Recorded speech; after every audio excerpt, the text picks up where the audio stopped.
Air hidup tadi tidak pernah kering, selalu mengalir dalam hidup.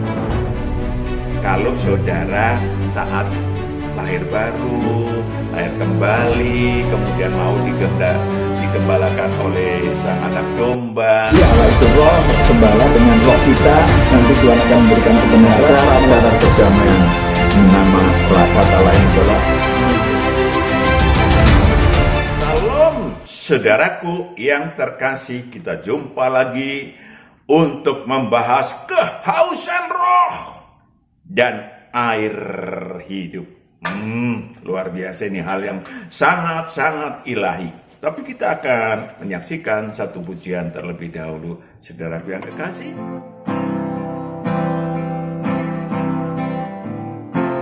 Seperti rusa yang haus, rindu aliran sungaimu.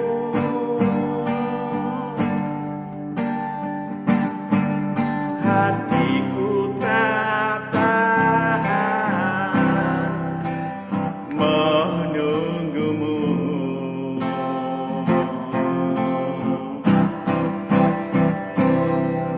Bagai padang gersang menanti datangnya hujan, begitupun jiwaku, Tuhan.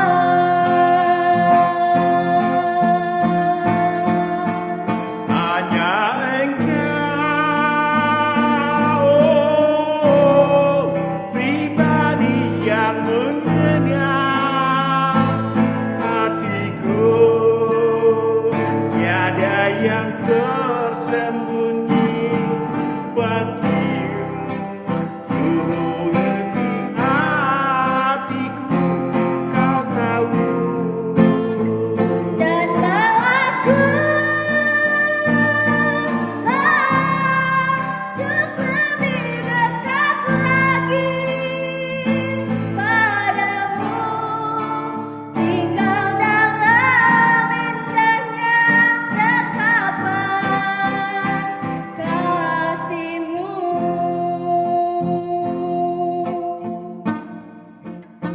Hanya Engkau, Pribadi yang mengenal hatiku, tiada yang tersembunyi bagimu. Seluruh isi hatiku Kau tahu, dan bawaku untuk lebih dekat lagi padamu, tinggal dalam indahnya dekapan kasih-Mu.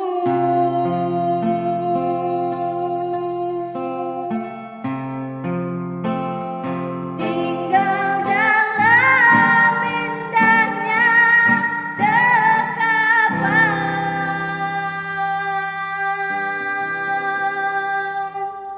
kasih-Mu.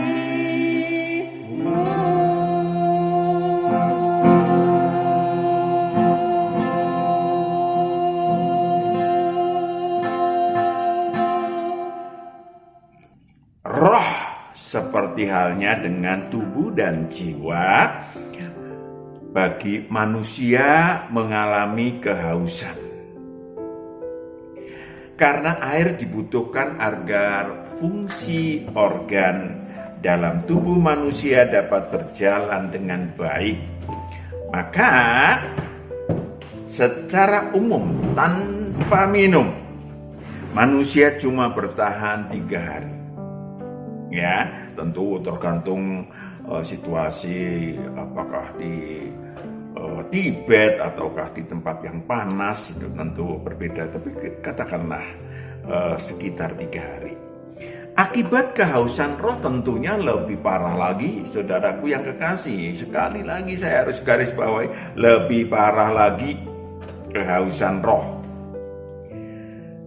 Sebetulnya merupakan air hidup itu sangat dibutuhkan oleh setiap roh manusia. Tapi karena manusia lebih mengurus tubuh alamiahnya, sibuk pada menservis tubuh dan jiwanya, maka kehausan roh menjadi terabaikan. Mari kita tengok, saudaraku yang kekasih, sebelum terlambat. Apakah haus roh? Saya akan sampaikan dulu apa sih haus roh. Kehausan roh manusia terjadi karena roh merupakan satu-satunya zat hidup yang kekal.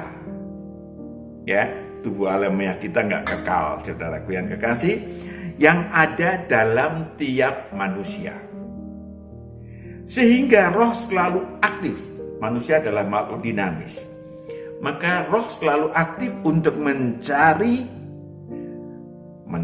tahu tentang dirinya, dari mana dia datang, ya, kemana ia pergi. Maka nggak aneh bahwa berjuta orang, bermiliar orang, beratus juta orang pada datang untuk mencari yang disebut sebagai sang penciptanya, apapun namanya, apapun dinamakan oleh atau oleh manusia.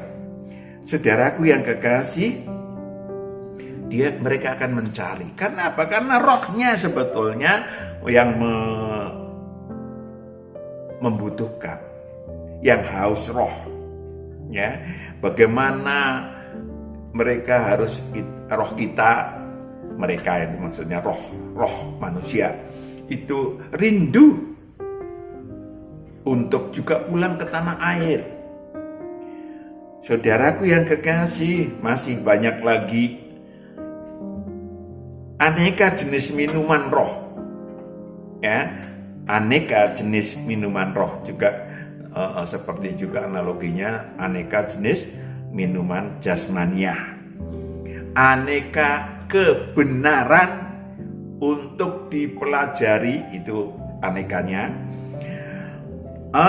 Kemudian ada yang disebut sebagai pengetahuan yang baik dan pengetahuan yang jahat, yang memang kita turun ke bumi untuk mempelajari itu, karena di surga nggak ada pengetahuan yang jahat. Dan kemudian kita harus makin mengenali sang anak domba, bos kita, bos sang calon anak-anak Allah, siapapun saudara, ya, mau ngakuin kayak mau enggak kayak, bosnya roh manusia itu adalah sang anak domba. Dan nantinya si manusia harus ditugaskan untuk mempelajari siapa Allah Tritunggal. Maka untuk murid-murid Tuhan, untuk mempelajarinya harus masuk di dalamnya. Makanya jadilah seluruh bangsa muridku, jadikanlah seluruh bangsa muridku, baptislah, masukkanlah, selamkanlah di dalam nama anak Bapa, anak Allah, dan anak Roh Kudus. Ya, harus makin tahu, makin paham. Kenapa? Karena saya dan roh saudara kelak akan pulang ke surga kekal dan menjadi anak-anak Allah yang Maha Tinggi, dan di sana akan menjadi raja-raja ilahi, menjadi imam-imam Allah yang Maha Tinggi. Maka jika kehausan roh saudara tidak dipenuhi, roh manusia akan kerdil, bahkan mati dalam kegelapan. Yohanes 3 ayat 19 sampai 20. Kasihan, akan mati dalam kegelapan. Maka tidak aneh bahwa 2/3 dari roh manusia akan menghuni neraka kekal kelak. Saudara dan saya Noe. Oke? Yohanes 3 ayat 19 sampai 20. Dan inilah hukuman itu, terang telah datang ke dalam dunia. Tidak ada alasan sebetulnya kalau saudara udah lahir pada setelah Yesus disalibkan. Karena roh telah datang ke dunia dalam arti terang ajaib itu telah datang ke dunia lalu. Tetapi manusia lebih menyukai kegelapan daripada terang, sebab perbuatan-perbuatan mereka jahat. Ya, saudaraku yang kekasih, bayangkan 3 orang Majus yang naik onta beratus kilometer untuk mencari sang terang. Dan karena rohnya yang mencari, maka menemukan sang terang dalam bentuk, maaf tanda kutip, bentuk anak kecil, bayi yang lahir di kandang domba. Tetapi dia sembah, tetapi dia berikan persembahan. Who am I? Who our spirit? Saudaraku yang kekasih, siapakah yang dapat memberikan air hidup? Tadi kembali kepada orang Majus yang kemudian mencari sang air hidup. Maka sesungguhnya air hidup atau kebenaran ilahi dapat dinikmati oleh setiap roh manusia di muka bumi. Namun manusia memiliki kendala. Ya kan? Kendala. Saudara di depannya ada makanan yang enak, tetapi giginya sakit, itu kendala namanya. Juga demikian, kehausan roh terkendala oleh iblis menutupi kesaksian kebenaran tersebut. Ya, iblis menutupi kebenaran yang ada berlingkaran, berputar-putar dalam kehidupan kita. Tetapi karena tertutupi, 2 Korintus 3 ayat 14 sampai 15. 2 Korintus 3 ayat 14 sampai 15.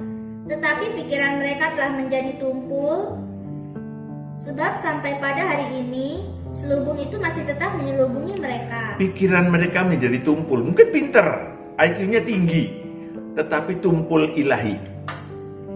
Ya, lanjut. Jika mereka membaca perjanjian lama itu tanpa disingkapkan, karena hanya Kristus saja yang dapat menyingkapkan. Karena hanya Kristus saja yang dapat menyingkapkan selubung yang menutupi hati mereka.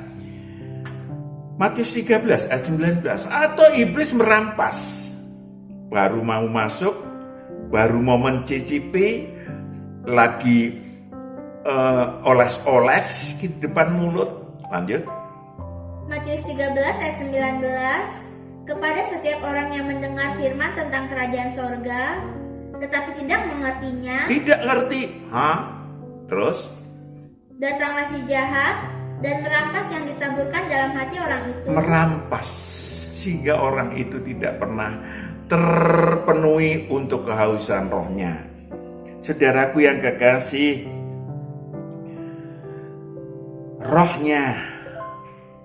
rohnya ayat 16 dulu. 2 Korintus 3 ayat 16 dulu.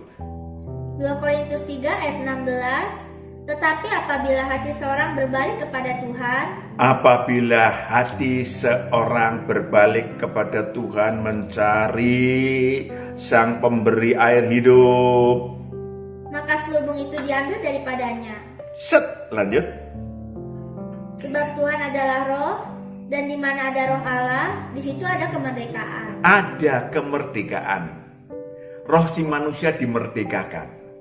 Saudaraku yang kekasih, roh si manusia dimerdekakan. Maka ada firman Tuhan mengatakan, akulah jalan, kebenaran, dan hidup. Rohnya dihidupkan sehingga dapat akrab dengan Allah, jalan, dan mendapatkan kebenaran. Saudaraku yang kekasih, demikianlah Anda dapat berkomunikasi dengan Allah. Demikianlah Anda dapat berkomunikasi dengan Allah. Wow. Yohanes 4 ayat 23 sampai 24. Yohanes 4 ayat 23-24. Tetapi saatnya akan datang dan sudah tiba sekarang bahwa penyembah-penyembah benar akan menyembah Bapa dalam roh dan kebenaran. Roh dan kebenaran. Sebab Bapa menghendaki penyembah-penyembah demikian. Yes. Allah itu roh. Allah itu roh. Dan barang siapa menyembah Dia harus menyembahnya dalam roh dan kebenaran. Bukan begini, tapi roh kita yang akan berhubungan dengan roh Allah, sehingga roh Allah dapat memberikan kepada kita kebenaran apa yang disebut air hidup yang roh saudara dan roh saya butuhkan. That's all. Saudaraku yang kekasih, itu yang namanya Sang Mesias.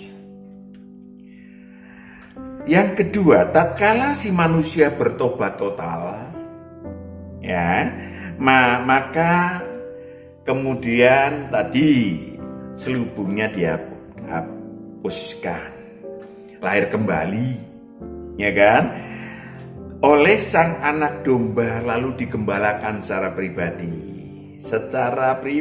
Yohanes 10 ayat 3-4. Yohanes 10 ayat 3-4. Untuk Dia penjaga membuka pintu, dan domba-domba mendengarkan suaranya, dan Ia memanggil domba-dombanya masing-masing menurut namanya, dan menuntunnya keluar dari masalah saudara, dari kesusahan saudara, dari nasib buruk kita. Lanjut. Jika semua dombanya telah dibawanya keluar, Ia berjalan di depan mereka, dan domba-domba itu mengikuti Dia karena mereka mengenal suaranya. Mari kita tengok, kita catat, kita mewasiri, apakah kita mengenal suara Tuhan? Halo, apakah kita, saudara yang pribadi tadi, mengenal nggak suara Tuhan? Itu sudah ada 2000 tahun yang lalu. Sudah terbuka sejak 2000 tahun yang lalu. Maka ketika saudara taat terus mengikuti Sang Gembala yang saudara kenal, dan Dia mengenal saudara, maka Yohanes 14 ayat 15-17. Yohanes 14 ayat 15-17. Jikalau kamu mengasihi Aku, kamu akan menuruti segala perintah-Ku. Jikalau kamu mengasihi Aku, engkau akan menuruti segala perintah-Ku. Itu yang mengasihi secara ilahi. Lanjut. Aku akan minta kepada Bapa, dan Ia akan memberikan kepadamu seorang penolong yang lain. Supaya Ia menyertai kamu sampai selama-lamanya. Lanjut. Yaitu roh kebenaran. Dunia tidak dapat menerima Dia, sebab dunia tidak melihat Dia dan tidak mengenal Dia. Itulah yang terjadi. Air hidup akan memancar. Air hidup akan memancar dalam diri saudara. Kenapa? Karena sumber air hidup ada dalam diri saudara dan saya, yaitu roh penolong, yaitu roh kudus, yaitu roh kebenaran. Ya kan? Roh Kudus yang akan mengajarkan seluruh kebenaran dalam hidup saudara yang saudara butuhkan secara pribadi. Ayat 26. Yohanes 14 ayat 26. Tetapi penghibur, yaitu Roh Kudus, yang akan diutus oleh Bapa dalam namaku, Dialah yang akan mengajarkan segala sesuatu kepadamu, dan akan mengingatkan kamu akan semua yang telah kukatakan kepadamu. Yes. Yohanes 16 ayat 13. Yohanes 16 ayat 13. Tetapi apabila Ia datang, yaitu Roh kebenaran, apabila hadir dalam hidup saudara, Ia akan memimpin kamu ke dalam seluruh kebenaran. Ia akan memimpin kamu dalam seluruh kebenaran. Sebab Ia tidak akan berkata-kata dari dirinya sendiri, tetapi segala sesuatu yang didengarnya itulah yang akan dikatakannya, dan Ia akan memberitakan kepadamu hal-hal yang akan datang. Hal-hal yang akan datang. Butuh nggak? Hal-hal yang akan datang. Halo, saudaraku yang kekasih. Kita berpikiran, kita mengira-ira. Besok begini, besok gitu, lusa begini, bulan depan begini, maka saudara sediakan uang, saudara sediakan ini, kerja keras, bagus. Tapi tahukah saudara, apa yang akan terjadi? Apa yang akan datang? No one. Roh Kudus akan memberikan air hidup. Termasuk hal-hal informasi kebenaran tentang hal-hal yang akan datang bagi saudara secara pribadi. Saya kira kita mudah saja mengambil analogi ketika lampu listrik di ruangan ini mati, saudara masih bisa meraba-raba kiri kanan. Apalagi rumahnya kecil. Saudaraku yang kekasih, tetapi ketika saudara keluar dari rumah, saudara nggak tahu gelap gulita, nggak tahu apa yang akan datang. Mungkin rampok, mungkin ketubruk beca kalau masih ada beca. Itu yang bisa terjadi, nasib buruk. Maka Tuhan akan memberitahukan, loh, kok nggak menyingkirkan? Tidak, saudara bukan robot. Saudara adalah calon anak-anak Allah yang mau belajar bagaimana mengatasi masalah bersama Tuhan. Tuhan akan memberitahukan kebenarannya. Hati-hati, ya. Di depanmu ada orang jahat. Jadi bagaimana Tuhan? Mundur. Ya, nggak usah keluar rumah. Saudaraku yang kekasih, air hidup dapat menservis kehausan roh manusia yang datang kepadanya. Termasuk tadi, hal-hal jasmaniah pun Tuhan kasih. Aku tahu kebutuhanmu. Carilah dahulu kerajaan Allah dan kebenarannya. Aku tahu. Supaya apa? Supaya apa? Datanglah kepadaku, hai yang letih lesu dan berbeban berat, aku akan memberikan kelegaan kepadamu. Pikulahku yang kupasang, mau nggak dikendalikan? Dan belajarlah kepadaku. Saudaraku yang kekasih, tidak lagi saudara berdoa-doa, Tuhan tolonglah saya butuh ini itu. Sementara saudara sendiri nggak tahu kebutuhan saudara. Apakah saudara minta ular, atau minta racun, atau saudara minta roti? Kok Tuhan diam saja? Kamu minta racun, kamu minta ular, berbisa. Memang kalau saya kasih kekayaan, kira-kira begitu, kamu malah makin baik. Belum tentu, kamu bisa malah jumawa, sombong, ya kan? Malah masuk alam maut.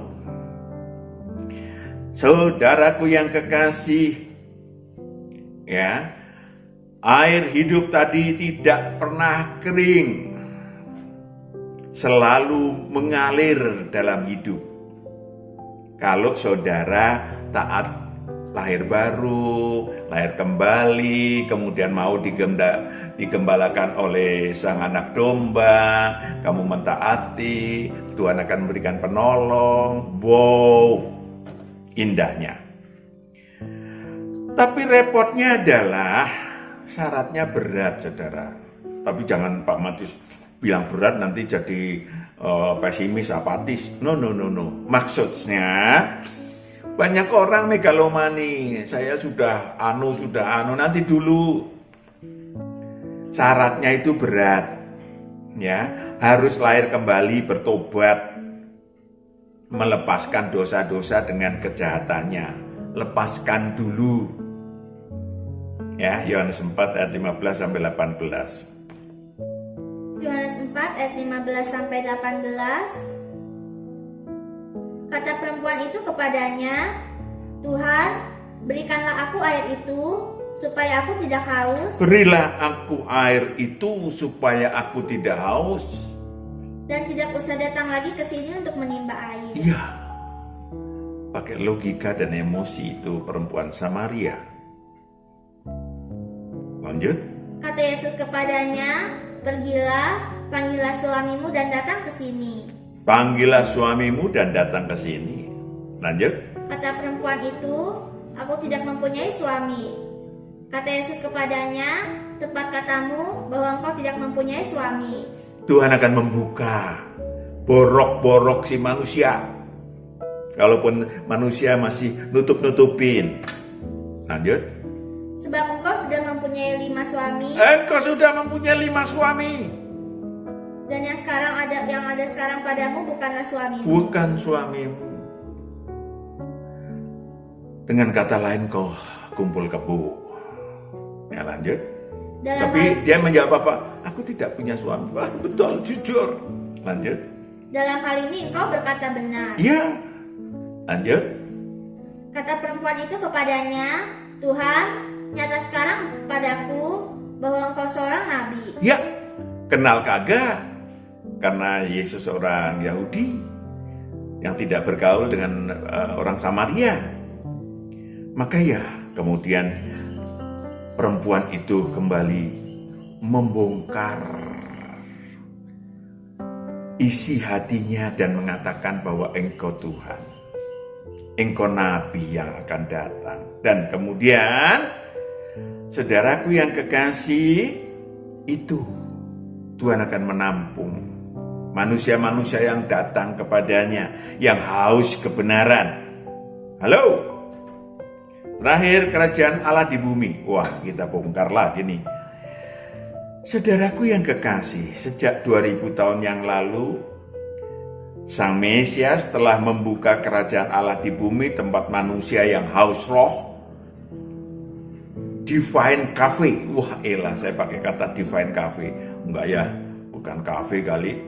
Ya, di sana kafe keilahian, nah terserahlah kita mau pakai istilah itu. Saudaraku yang kekasih, tempat manusia yang haus roh, yang dapat menikmati aneka hidangan, aneka minuman, aneka air hidup, sehingga roh saudara hidup, tumbuh, dan berbuah. Ya, Anda minum, tubuh Anda minum air cukup, maka tubuh Anda sehat. Demikian juga roh saudara. Maka, saudaraku yang kekasih, fungsi organ manusia yang berjalan dengan baik adalah ketika minum air putih yang banyak. Dan untuk air hidup yang diberikan Sang Kristus kepada manusia yang aktif di dalam kerajaan Allah. Yohanes 15 ayat 8. Yohanes 15 ayat 8. Dalam hal inilah Bapakku dipermuliakan, yaitu jika kamu berbuah banyak, dan dengan demikian kamu adalah murid-muridku. Dengan demikian kamu adalah murid-muridku. Tentang pemuridan inilah yang dicanangkan oleh Yesus Kristus sejak 2000 tahun yang lalu sebelum dia naik ke Firdaus. Jadikanlah seluruh bangsa muridku, baptislah dalam nama Bapa, Anak, dan Roh Kudus. Untuk mereka memahami, tinggal di dalam, terselam di dalam Allah Tritunggal. Saudaraku yang kekasih, murid-murid Tuhan yang sudah lahir baru, maka dirinya adalah manusia yang merdeka, bukan lagi hamba iblis, tetapi adalah anak Allah. Manusia-manusia yang mulai merasakan cita-cita ilahinya, sadar jati diri, menjadi anak Allah, merasakan. Maka tidak berhenti meminum air hidup, Roma 8 ayat 14 sampai 17.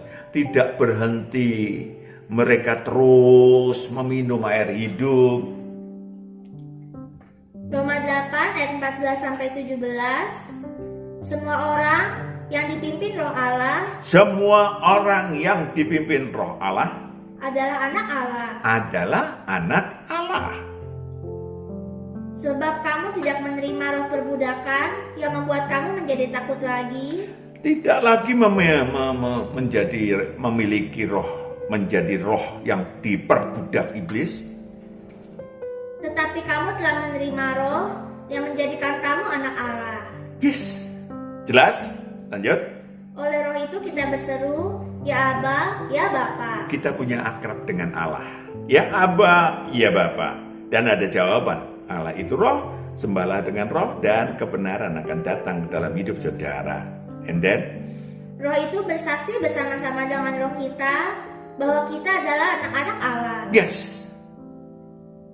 Sangat sadar jati diri bahwa kita adalah roh, adalah anak-anak Allah. Lanjut. Dan jika kita adalah anak, maka kita juga adalah ahli waris. Maksudnya orang-orang yang berhak menerima janji-janji Allah. Orang-orang yang berhak menerima janji-janji Allah, kalau Yang akan menerimanya bersama-sama dengan Kristus. yes, Yaitu jika kita menderita bersama-sama dengan Dia, supaya kita juga dipermuliakan bersama-sama dengan Dia. yes, menderita saudara. Waduh, kalau soal menderita Pak, saya udah menderita. Bagus. Ada dua kelompok penderitaan, yaitu menderita karena dosa, menderita karena kejahatan, atau menderita karena ikut Kristus. Menderita karena kejahatan, karena dosa, maka akan menjadikan saudara bukan anak Allah, masuk ke alam maut, masuk bahkan mungkin ke neraka kekal.